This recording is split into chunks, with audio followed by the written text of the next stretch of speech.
புருஷன் எப்படி இருக்கணும் தெரியுமா? புருஷனுடைய குவாலிட்டி என்னவா இருக்கணும் தெரியுமா? கர்த்தருடைய வார்த்தையிலே அவன் உறுதியாக இருக்க வேண்டும்.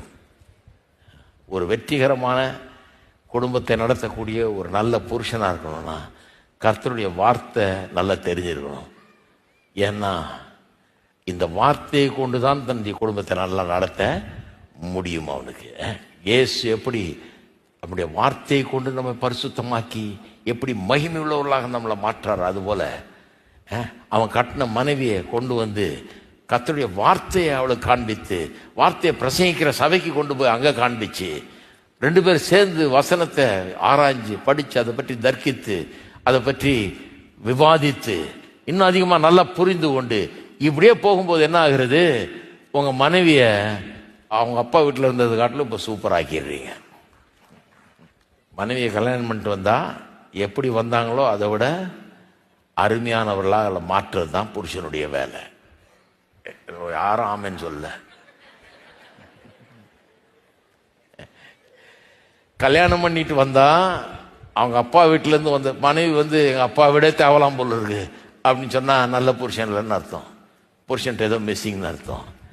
அப்பா வீட்டில் இருந்ததை காட்டிலும் இங்கே சூப்பராக மாறி பிரமாதமாக மாறி ஒரு பெரிய மாற்றம் ஏற்பட்டு ஒரு ஆவிக்குரிய பெண்ணாக அவள் உருவாகும் போது அந்த புருஷன் நல்ல ஒரு ஆவிக்குரிய புருஷன் என்று சொல்லலாம். அப்போ நிறைய பேர் என்ன பண்ணுறது, அவங்க வந்து மனைவியை ரொம்ப ஒரு பெரிய முக்கியமாக நீ வீட்டில் நான் போய் பார்த்துட்டு வந்துடுறேன் அப்படின்றது.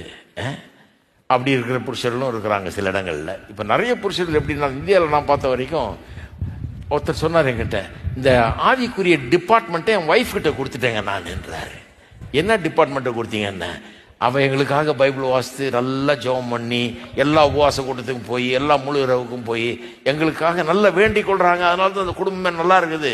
அவ தான் எங்கள் குடும்பத்துக்கு ஆவிக்குரிய ஒரு இதாக இருக்கிறா அப்படின்றாரு. அதனால தான் குட்டி சவரா போகிறது பாருங்க.